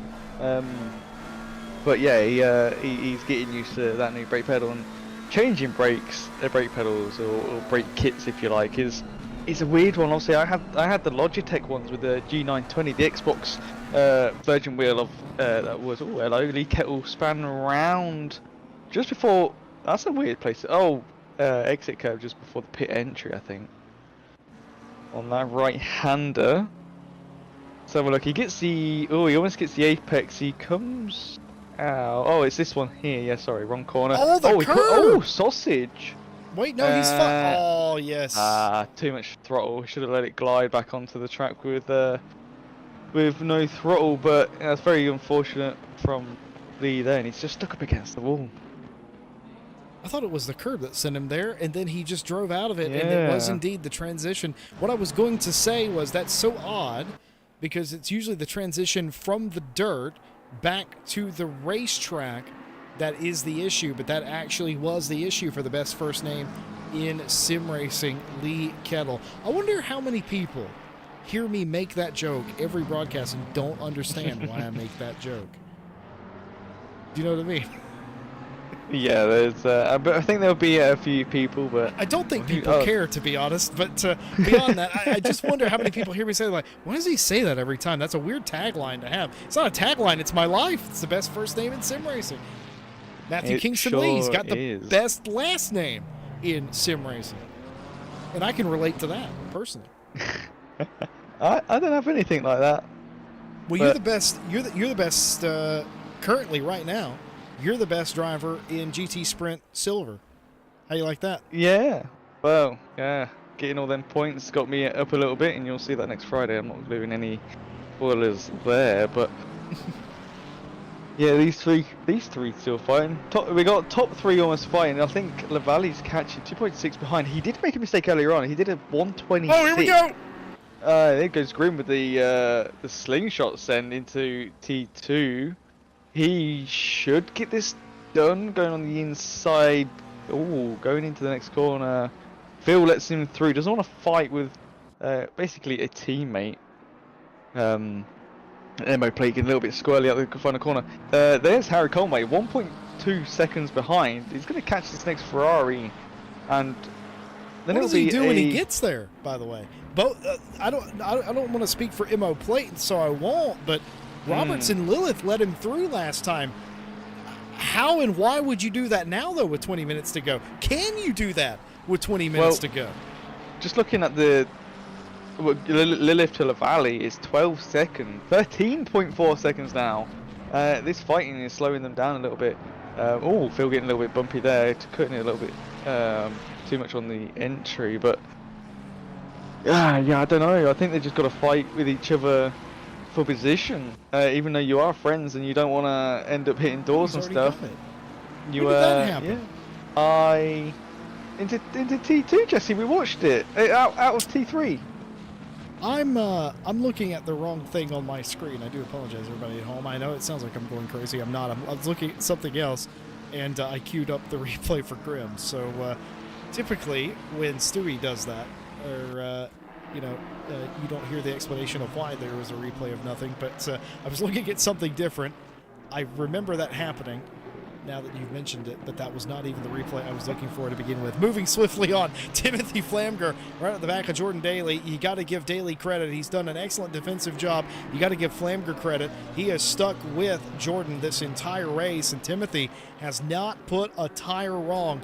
Living in the wheel tracks, looking down to the inside, looking down the outside, and almost as if commentators curse, Flamger gets into Jordan Daly. They both spin at the top of the corkscrew, and Tyler Jason Lavallee, the man that hails from Canada, will come through after an early mistake of his own and take his Mercedes up to P1 after heavy contact between those two. But Lavallee coming into the pit lane. Hey, what on earth has caused the 35 that has taken P1 immediately to come back down the pit lane? A very bizarre twist of fate. Flamger has let Daly back through for P1 because obviously Flamger admitting that they got in a little deep there, just letting the car back through. We're going to see a replay of exactly what happened here. Ted, take us through it. I was about to say he can't see past that BMW, and he just misses his braking point, focused too much on the rear end of Daly. He does, it looks like he's going to drive off, but he does go slowly and joins back on and just slow down to let Daly through, which is very good sportsmanship, knows he's done in the wrong. The 35's in the pit lane, is now leaving the pit lane way far behind. Another thing that happened, Jesse, Phil Roberts has dropped. Phil Roberts is behind Conway, did not let him through, he's behind Emo Plate and Conway in between, in front of Barnow by 1.4 seconds. He's way back there. He's way back, I have no clue what happened, didn't see any yellow flags. So 10 seconds back. That's a big drop. There's damage on that car. There's damage on the front of Phil Roberts' Kaiju racing car. No damage on the rear, but damage on the front. Find out. Ted Edwards, the man with the plan, he's on the scene, and he is going to figure out what happened. Damage on the front of the Kaiju 225. There was no damage on the back. My first thought would be, did plate get into the back of Phil Roberts? But there'd be damage there. There is none in that case, so we can almost just about rule that out. Did Phil Roberts, following Grimm too closely, get into him? Did plate get by and then Phil have contact? What happened, Ted? He did the Lee Kettle. He hit the second to last corner curb and span and hit the wall. Oh my goodness. Just absolutely unfortunate events here that have led to Phil Roberts falling back to 6th position now. He hard hit the wall, not like Kettle did. Kettle only grazed it, if you like. Phil full on like hit it. He lost it on, I think the curb was the main thing that got his rear end sliding. Then he obviously hit the exit curb and hit went off track, and then that's what shoved him across the track to the other side, to the right hand side, and he hit his whole front end there. So I'm not sure how much damage that's going to be, but it's going to be quite a bit, and it's going to hurt his lap times. Especially with George Barr doing his fastest lap at 24.1, Phil's doing 24.5, so it's going to be hard to defend McLaren versus McLaren, but that's very unfortunate from Phil. So Conway and Roberts having problems. We've had the 35 doing a pit stop for some odd reason. They've had a few problems here and there. It's gone a bit crazy in the pro category, as we see. What's that? Conway trying to get past Play, trying to follow him into the last corner. Yeah, but Blamger had another look down into the Andretti hairpin on Daly. Daly didn't flinch that time either. Even after the contact, there's still enough trust there. I mean, if you're Daly, you can't do anything. You've just got to run this race. A little bit wide here from Daly, though, and that's going to allow Flamker down the inside. Daly's going to squeeze him to the outside. If he can keep a fender on him, this will be just about level as they exit, and it's going to be all about horsepower. That is exactly what's happened. Daly gives him just enough room. Flamker's still there. He'll fall back in line. Doesn't want to go too wide through that particular corner up the hill, and that's a smart call. Very close racing. It looked like Flamger nearly had it for Alpha Sim Sport, but at the 0 hour decided to live to fight another day with 15.5 minutes to go. And I'm going to say, whatever is going on with Tyler Jason LaValle, no required pit stop. He has done one. His pace right now tells me he took tires. He is on fire right now. He has just taken the Speed Juice fastest lap of the race award, and he is trucking back up through this top 10 right now. His pit stop was a 47 seconds, so he took tires definitely, which is weird. We're gonna have to find out hopefully after the race, but if not, we'll let you know next weekend if he does get back to us. But two front runners just getting past Tim Island there in the white BMW. The 62 is off. That is Miguel Martins. Just after the kink for the corkscrew. I'm guessing they've hit the sausage. I'm guessing that oh, unlucky. And didn't hit the wall. Nope, no wall contact. I'm guessing that's just the sausage curb again. I understand why they put it there, but it's a bit evil, isn't it, Jesse? Yep, Masatoshi Kaneko. Kaneko's had an issue here. This is on the final corner. I assume they just got deep. They absolutely got deep. Yeah. They're going to visit the beach. This is all gravel and sand through here. They will continue on in their endeavor. Meanwhile, Phil Roberts still ailing. George Barr for BDG Sim Racing has caught the Kaiju McLaren. Just looking, Conway's past MO Plate, a 2.1 second gap. Gonna go after Grim Lilith, who is now in 3rd place. So Conway really wants that 3rd place to get the point. Just looking back at the points, it's Daly, Conway and Dolber, 125 to 123. Daly's going to take most of the point away from this race, and looking at the qualifying, he has got pole position, obviously fastest lap at the minute, is going to Lavalley, who's down in 5th with 99 points. Flanger with 103, so everyone's still fighting. I don't think Joe Dolber's here tonight, which I didn't even pick up on, Jesse. I totally forgot about the guy who is in 3rd in the standings at this moment in time. Green Lilith is down in 9th, so the points he can get will be massive. He signed out of Kailami, so you know any points he gets here today is points for him. He's had a 6th place and a 7th, so this is going to be his best point score if he can hold on to it.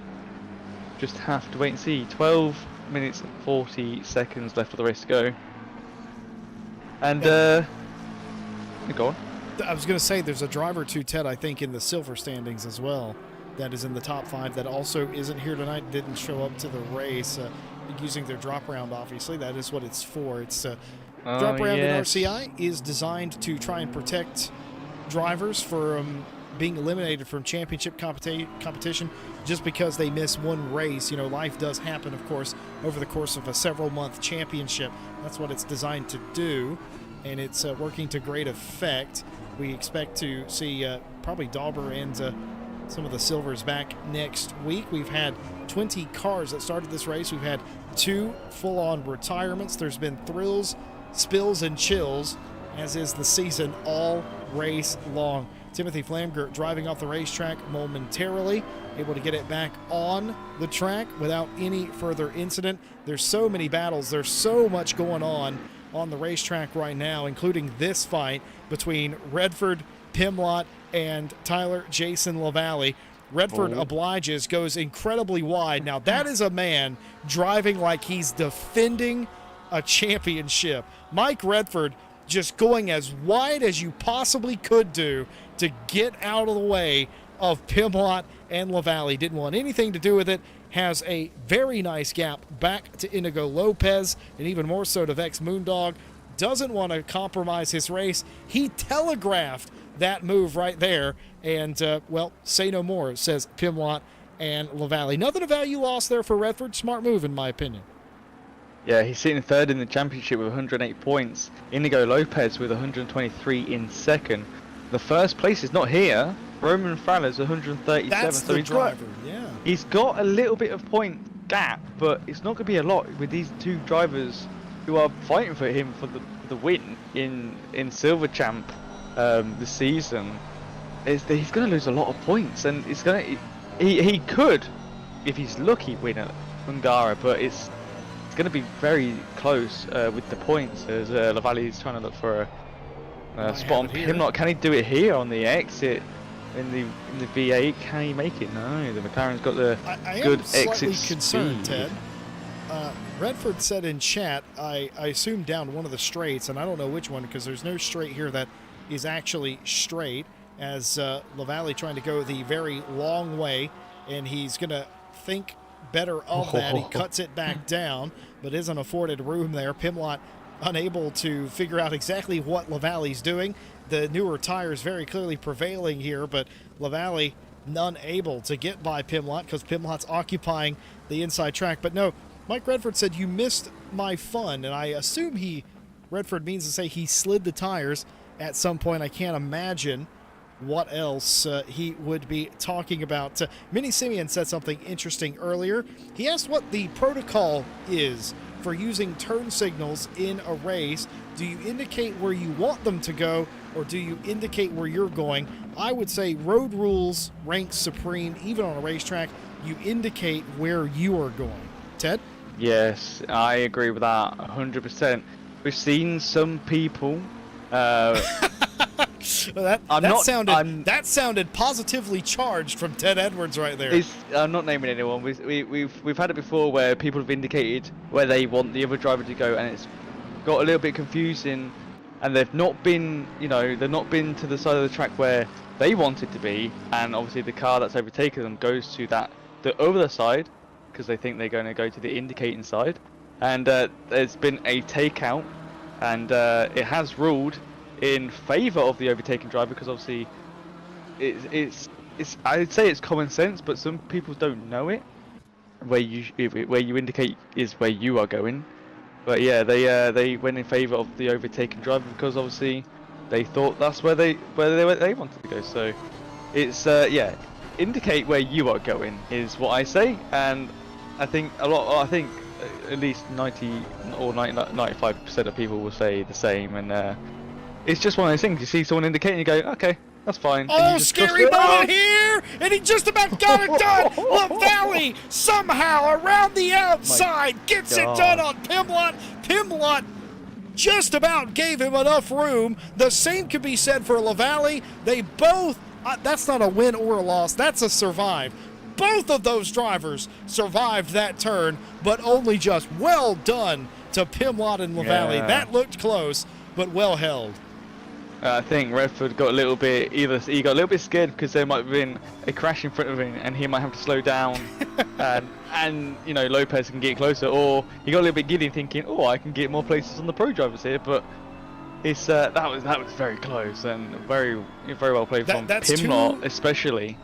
That's two pro drivers who have been around long enough to know you have to hold your line, you have to hold your car on whatever line you enter that corner in. And they did it. That was two drivers racing each other very hard, but respectfully so in the closing moments of this race. That is good sportsmanship. It's good technical driving. It's absolutely scary, though, to see that because you don't know when you go in there how that's gonna work out. If Pimlott would have touched that inside curb, they would have both been in a heap on the outside of that racetrack. Yeah, they would have, because there was still an overlap with the Mercedes in front of Pimlott's McLaren front right. But they did it perfectly. They did it sensibly. Such good driving, they made pinpoint it, yeah. precision. Yeah, sure was. And that was yeah, it got me going a little bit, Jesse. But I just want to say a little bit of a shout out to AK Esports. You know, we wouldn't be able to do this without them. You know, they are. They supply servers for anyone really. They're a leader in esports management and competitions around the world. You know, they help us out, and we wouldn't see this without them, would we, Jesse? Really, you know, we wouldn't see this sort of racing. It would be elsewhere, but it might be in the pub lobbies, which you know, not as good as this, is it really? But yeah, you can find them out by going to akesports.it to see what else they have on offer. But oh. Where's Flamgo going? He's dropped off a little bit, yeah. So we wouldn't do this without EK Esports helping us out over here at RCI, but yeah, some good racing tonight, and it's a little bit of fun on a Saturday night. Yeah, of course, AK Esports, known for their esports competition hosting and managing all around the world. They're a leader in their field I mean, what would we do without that Italian company? I do not know. I'm super thankful for everything they do for us here at RCI and everything they've helped me achieve outside of RCI as well. So big ups to AK Esports, and for more information about what they can do for you for your esports hosting and management, go to akesports.it.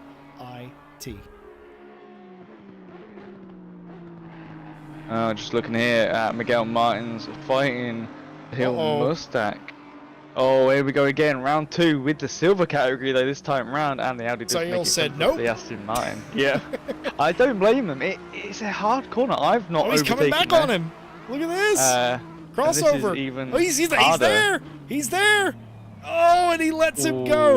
A little bit of a move from Miguel Martins there. Sahil let off the brake a little bit to gain ground. He was well in there. I mean, he wasn't in there, but Miguel thought he was in there. He thought he was going for it. Sahil thought about letting off a little bit more, but just clamps on the binders one more time to make sure that he doesn't get in too deep to the corner.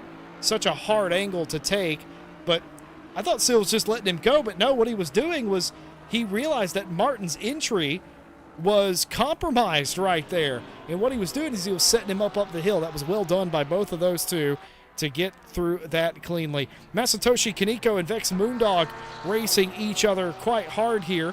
Not in class, mind you, these two cars, but to them it will matter very little. They found each other and they must do battle. Masatoshi looks like they're going to win this particular round.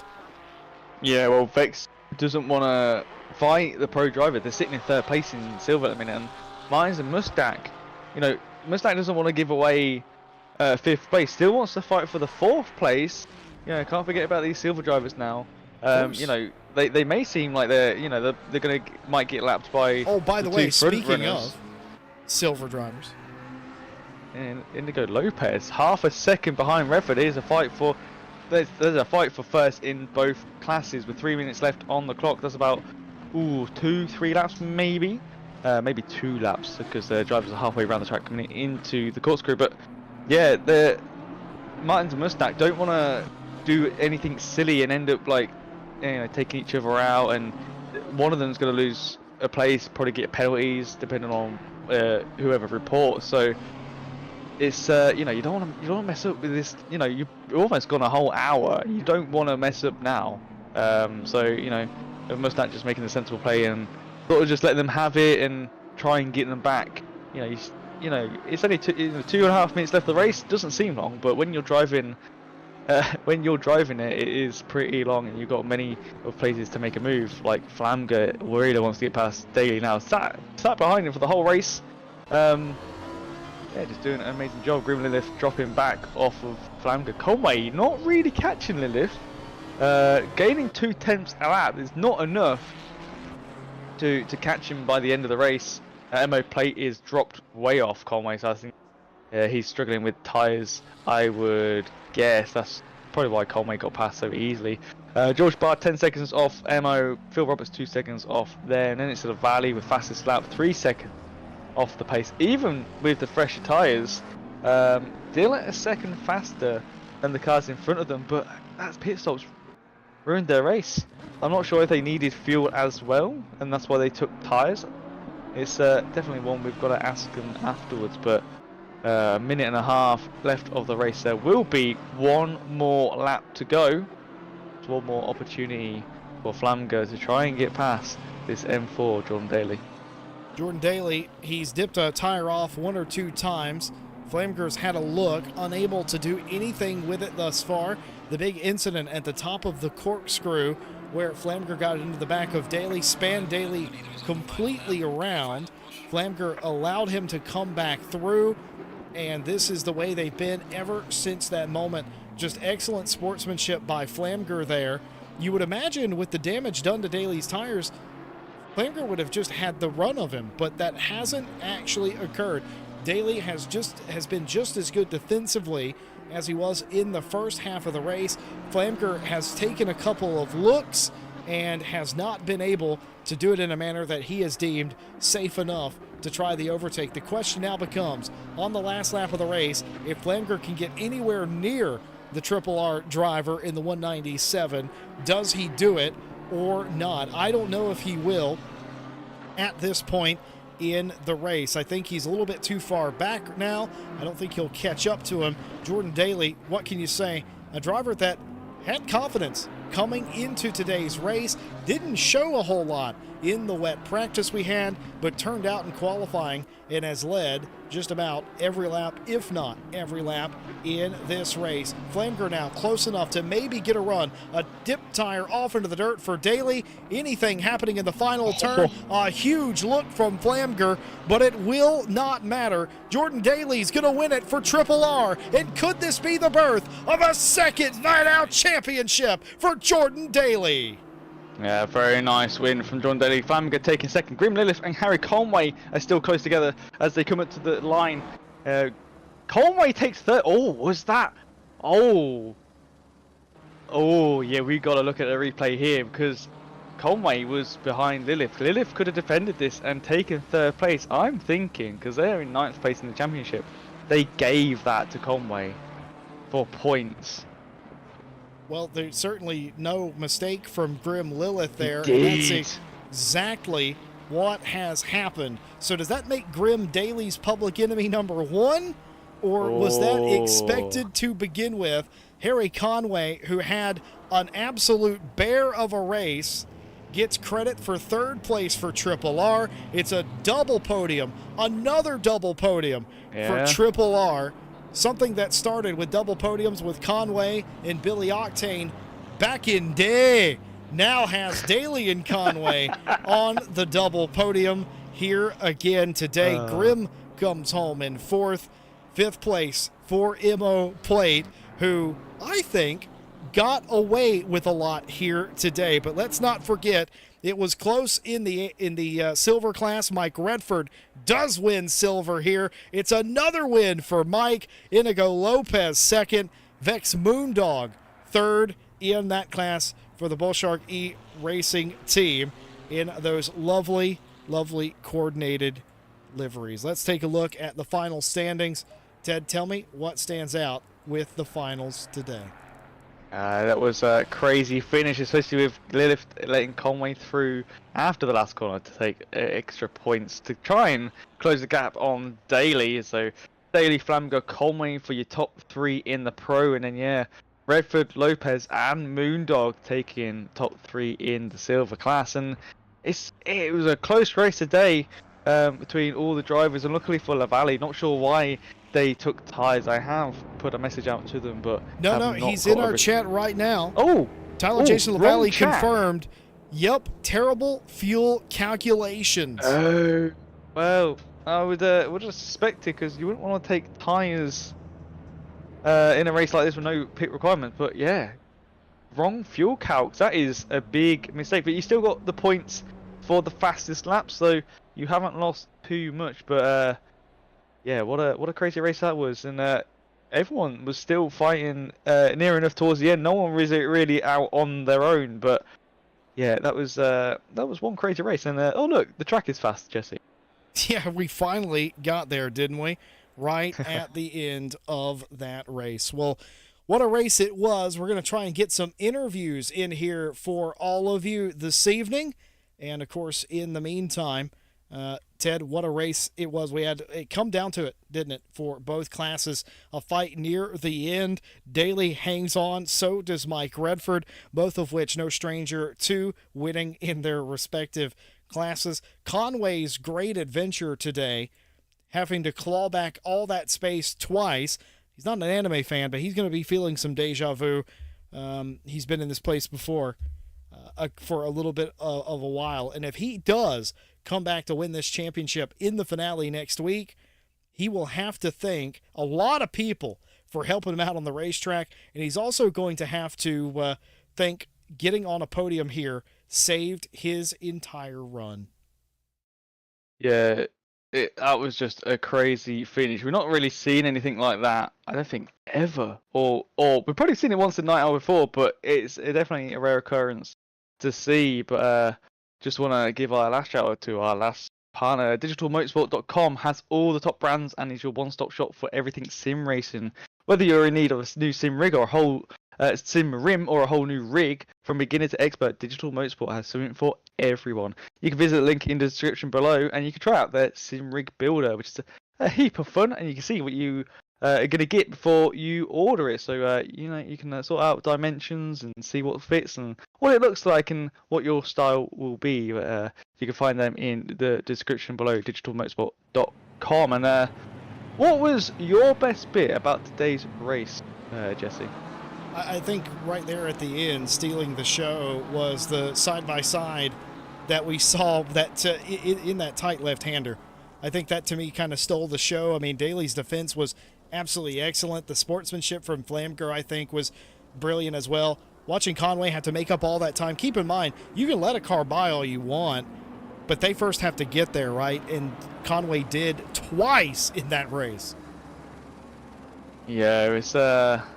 Yeah, Conway did a good race, starting second and then having a few mistakes towards the beginning was something I did not expect to happen from the Ferrari driver, and just got a little bit of help from Triple R I think that was Triple R driver. Yeah, it was Triple R driver Grim Live. So there's 3 of the cars in the race today. Oh, there you go. There was one mistake right on the first lap from Mr. Harry Conway, and yeah, he just had a little bit of teamwork there at the end, and yeah, what a race it was. Well, we have Inigo Lopez with us here. It was a strong P2 for them today. Lopez, talk us through your day. Well, I'm a bit disappointed, because especially I knew I had a shot for the win, but Redford put up a great defense. Congratulations on their end. But my main takeaway of this race was Blue Shark E-Racing double podium. It's great to have Let's Dex on go. the podium as well. He deserves it as much as I do on my P2. Lopez, Yeah. you and Redford might have won today, but you and Redford go in to a race, winner take all, at Hungaroring in 1 week's time, basically. I think, and I could be doing this wrong, so don't quote me, but it's going to be just about a position or so between the two of you. How do you prepare mentally for that going into the final round, knowing that you have a shot to win this championship just as much as Redford does at this point? How do you prepare for Hungaroring now? Well, I just basically have to keep on training. Put up some laps in Hungaroring, maybe even seek help from teammates. But usually, I think I would probably, because I do have college. I have to multitask college, but so usually I just keep my mind focused. I try to isolate as much as I can, keep my mind in the game, and yeah. Well, we wish you the very best of luck with that. It's been an entertaining season thus far. It's been a fantastic season to watch you and Redford trade the way that you guys have been going back and forth, and I love to see that. I love to see the both of you, that spirit of like competitiveness. Redford's got to win now. You've got to win. It's just been one of those seasons. Going into the final race in the Ferrari, shouldn't you be a little bit more confident than a McLaren going in there, do you think? That's a good question. Or is it the other way around? I don't know how the cars stack up, but I'll definitely try to put my best to keep ahead of Redford, and don't forget Frawler. He wasn't here for this round, but I think he's gonna put up a fight in Hungaroring as well. Oh, that's true as well. Of course, Roman Frawler used his sign out for this round. That will become his drop round, so it is a three-way fight. Indigo's correct. Frawler will still hold on to the championship lead, in fact has done, but Lopez and Redford very close on championship points, very much still in this, especially if Frawler has a bad race or is a no-show in that one. But big win this season. Let's close it out on another one. Indigo, thanks for coming to talk to us. Anybody you want to shout out? Well, I basically want to shout out the rest of my team at Blue Shark E-Racing. Like, they've been throughout my side throughout. I feel happy with them being in my team. I also like to thank the team partners. Yeah, basically that. Well, thank you very much. Good luck in the series finale. We'll see you then. Thank you very much. See you. Double podium for Blue Shark there, and a double podium for Triple R. I know. What a race it was. Yeah, very, very crazy race indeed. And just if you want to do some more racing, well, Night Owl has one more round to go. You can mid-season sign up, do your pre-qualifying for the Hungaria. The pre-qualifying will be on Donington Park. You just do that, and you'll be put through into the entry list, ready for the next race, which is next Saturday. For the final of an hour and a half, and that's going to be an interesting one around Hungaroring. We've seen that already in the Friday champ, and in the Wednesday champ. Was that last week? It was this week. It was. My apologies. But yeah, we've got some more racing. I'd like to start off with the iRacing stuff. We've got Legends Cup starting this Thursday, I do believe. Yes, October. The Thursday coming, October 19th, with on the 26th and the 2nd of November as well. So 3-round champ in the Legends Cup. We've only got a few sign-ups, so if you want to have a little bit of fun, we've already done one little champ, one race champ in the Formula 1600s. That was at Virginia International Speedway. If you want to come and join us to have a little bit of fun in some different cars that look like a bit of hot rod looking type cars, come and join us. It's only a bit of fun. Yeah, you don't lose any safety or I rating, as it is a hosted session by us. It's just a little bit of fun. We like to have a bit of fun on our racing, and just come and join us. That is on our website, racerci.com. We also have on the October 28th, we have Charlotte 150. That's a 150 miles, 100 laps thereabouts around Charlotte track, and we've got quite a few sign-ups for that. You want to come and join us? We've had one earlier on in the year, and that was a heap of fun. You know, a bit of a slipstreaming, a bit of train running around the track. It is very much a good time to do it. You got full course yellows, I do believe, are happening. I think we will have someone watching over it as well, just in case things happen. But you can come and join us for that, and we will have some more on the way. Just having a look to see what is available, and yes, it is all on the website. You got iRacing Race Season 2 that will be coming up. Sign-ups open October 21st. Then followed at the same time as well, MX5s around Daytona. That is a bit of heap of fun. Doing you got 20-minute qualifying with a 40-minute race in the lovely MX5s. That is a one-off race, with the road season being a 4-round race. We did season 1 early on this year, and we've got season 2 coming up. Apart from that, we've got ACC races still going on as well. See, we've got the last round of Friday next weekend with Donington Park. That is, it's going to be a close fight for people at the front. We've got Monday coming up on this Monday, the final Bathurst. You know, you thought we were done with it. We are not. That is Porsche Cup Season 4. Is something to watch on a Monday night if you have nothing else to do, or if you want to drive in it, you do the pre-qualifying, and you can do that as well. Same with the Friday, and same with Wednesday. They all finish next week. Every single champ we have will finish next week, and Wednesday will be at Spa for an hour and 20. That is the time that we have. Is a team/solo champ. You can do pre-qualifying with you and a buddy, or just yourself, and come and join us for that one. That one, I believe, is being live streamed. Is it right, Jesse? Which one? Sorry. Wednesday champ.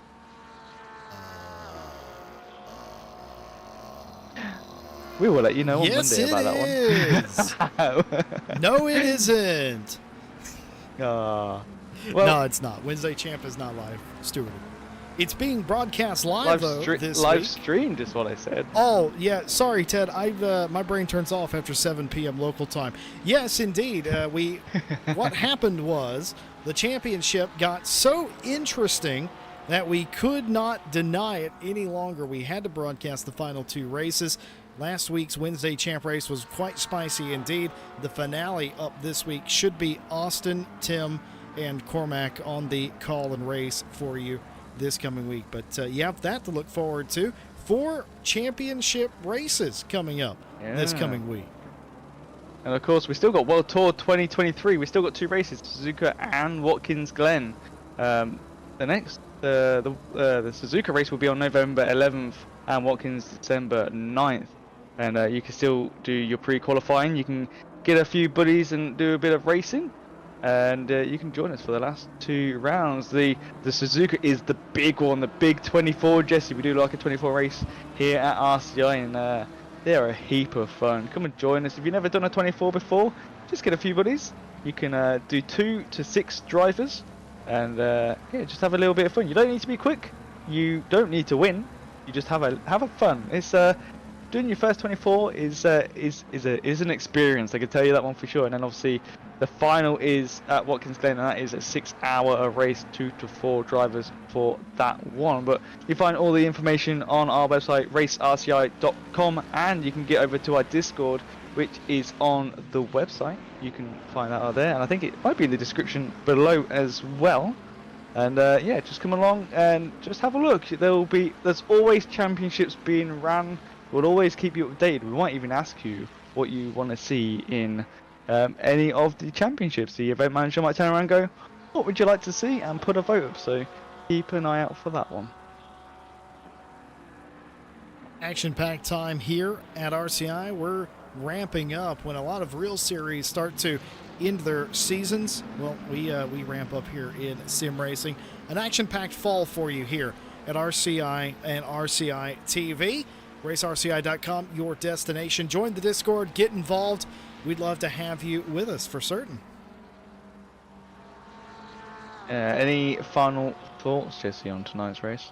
Well, it was a fantastic race, and the way it played out in both categories is going to lead us to a winner-take-all situation, potentially, in the pro category. A little bit of work to do in silver. I love Lopez saying that, yeah, there's a fight going on between me and Redford, and maybe if Frawler makes a mistake too, I think they could have the lot of them. So we'll see if that comes to play at Hungaroring. I just can't wait to get there. 90-minute finale, a couple of championships on the line. You couldn't ask for anything better. Yeah, and pit requirements are going to be a bit different.